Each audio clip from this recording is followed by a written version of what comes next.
All right, welcome to the Rob Review, everybody. Look, I'm glad to have you here again. And the question I have to ask you today as we continue this series about, resistance in our lives and talking about all the different pieces and parts that we can improve when we understand the resistance that has been there.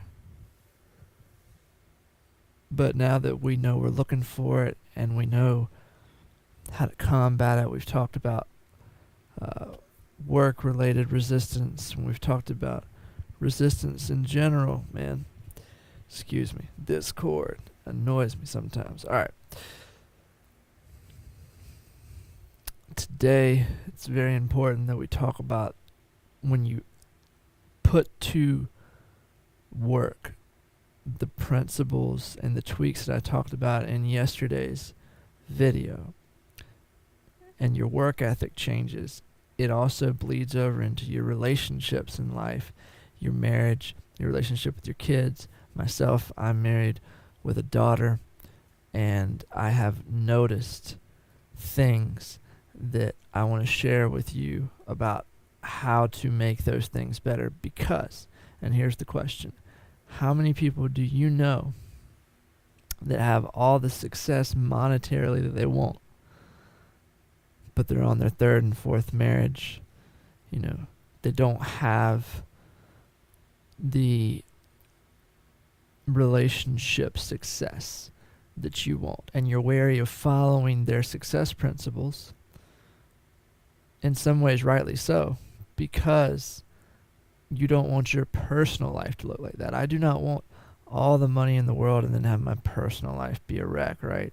And yes, you should choose your relationships wisely, but way more important than that, I just want to have you think about, as we build our success, we as men focus on, okay, if my success is related to my professional life. If I take care of my family, I'm being a good provider, I'm being a good family man.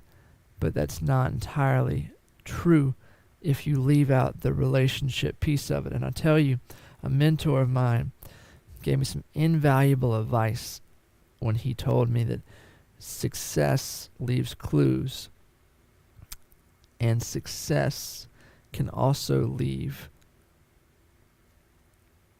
destruction behind in different pieces of your life. Because when you make a choice to do one thing, that also means you make a choice not to do something else. It's active.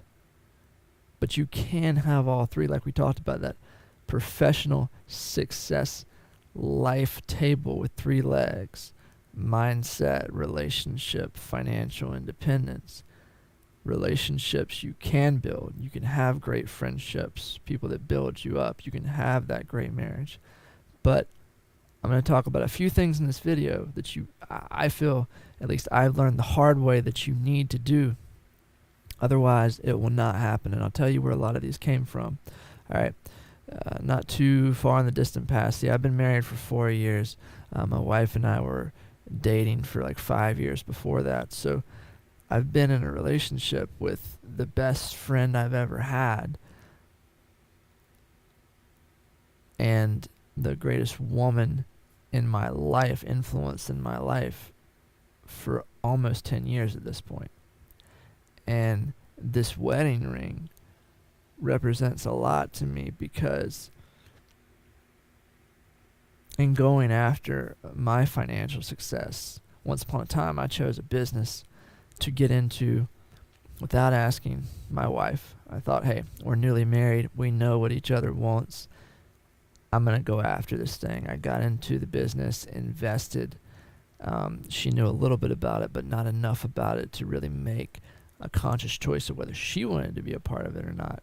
And for the next year of my life, my relationship became a tumultuous minefield of anger and fighting.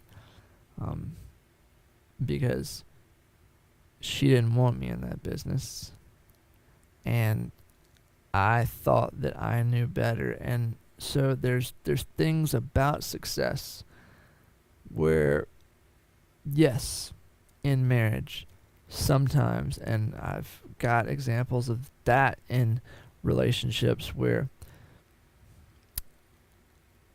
you've got that dynamic. You've got to listen to your partner,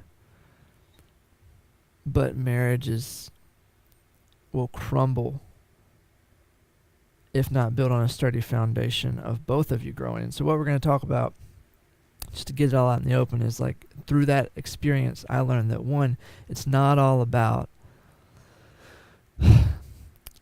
letting your relationship dictate what business you get into, because I have mentors who have successful businesses, and for years until they became a success, their significant others, wife or husband, were not very positive about their business participation. Some are in network marketing businesses, and they lend to that whole dynamic of what the heck are you doing until you're successful. And some made a lot of misguiding errors in the stock market when they were first getting started, and their wife or significant other, I know of one in particular, a friend of mine who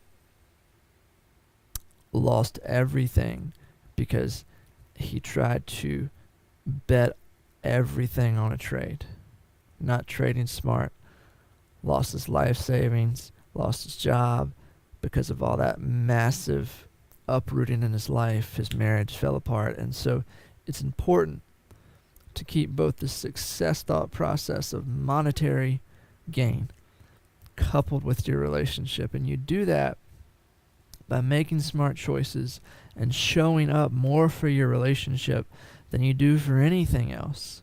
When you are in the very beginning stages of building something and you have nothing really monetary to show, and as it grows, you put more time into your relationship than you do the business or income stream. As you grow, you make sure that you put it out there and show people. And so one of the things I want to talk about is you make sure that you and your significant other are very open about what each other wants. And you should do this before you get married, but if you haven't done it and you're already married, sit down and talk about it.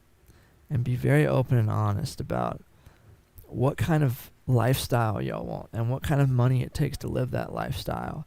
And therefore, what degree of sacrifice you're willing to make to have that. Because maybe your wife wants less monetarily than you want, and she's not willing to sacrifice as much as you are for what you want.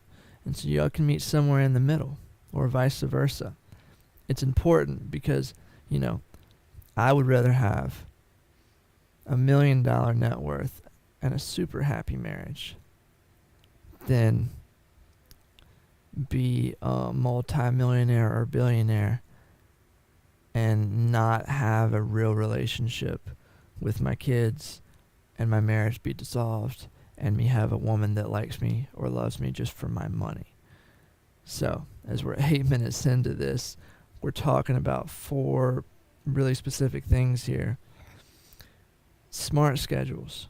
Show your priorities by being there, Show your priorities for making sure that you are going to show them that throughout life, as you go into the growth and the success and all that they realize that you're going to make them a priority. Schedule a time for date nights and make it just as important as being there every day at that time that you schedule to get your work done. It's just as important, if not more important. My wife and I, we use a date box. And so we plan our dates, but we also have some spontaneous stuff where we dip in the date box, pull one out, and on the date night that we have set, we go for it. And you make sure that because you schedule your work in a smart way,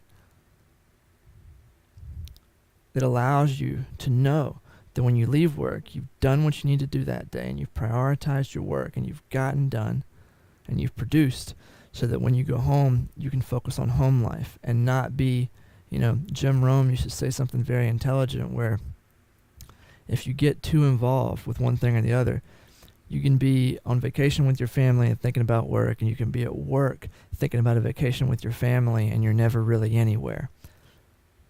When you get that dynamic right, it allows for super focused time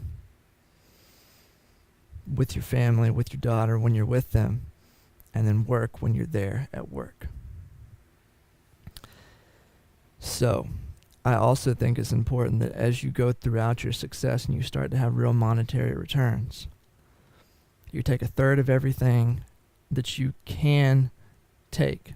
For me in the stock market, right, as an example, I have one account that specifically a third of everything I make in that account is to reward myself and my family.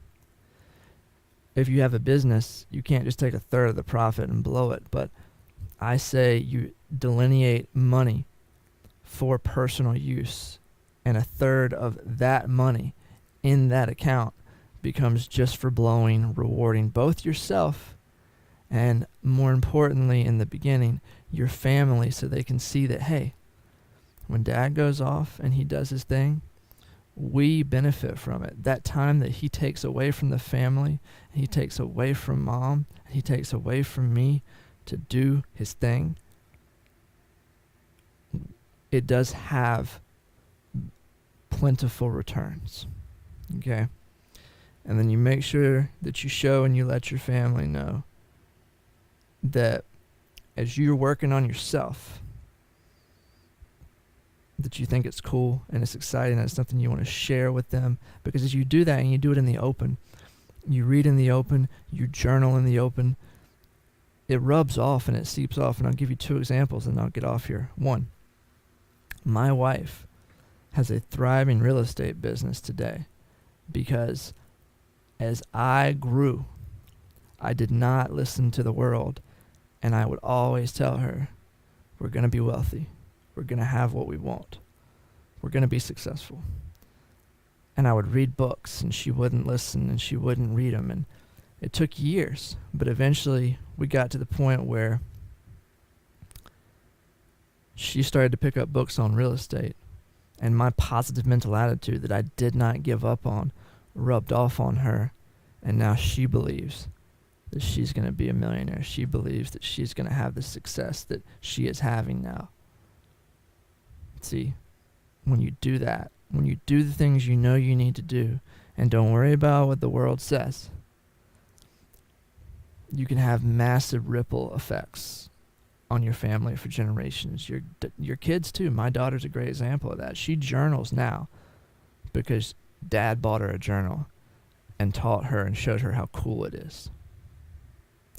With that, I've been on here for long enough. I'll say have a great rest of your day, guys. As you're watching this, it's in the evening. Plan for success tomorrow. And make sure that you understand that success is not just a monetary thing. Relationships are important. You can't buy your time back. I learned that the hard way. I'll see you on the next Rob Review.